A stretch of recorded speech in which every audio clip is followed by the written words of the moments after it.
Hi and welcome to JPTV. This week I'm going to talk about the process of a deposit return to a tenant. So what should have happened when your tenant moved into the property and you took a deposit from them? You should have then placed it in one of the deposit protection schemes.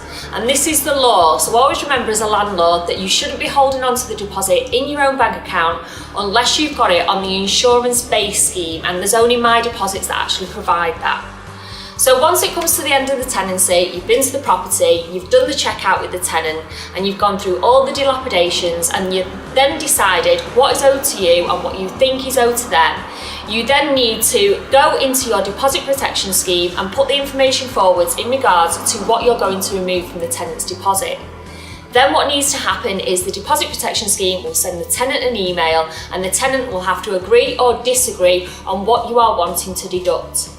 If they choose to say that they don't agree with the dilapidations that you are going for, then what will happen is you'll need to provide evidence in relation to why you want to take that money from their deposit and why you feel it's owed to you. And this is never a quick process. It can take around 4 to 6 weeks for you to see any of your money. But if indeed the tenant does agree with everything that you want to take from the deposit, all they will need to do is fill in the email, agree to that, and then the money will be transferred. Whatever is being owed to the tenant will be transferred to them, and whatever is owed to you will be transferred to you.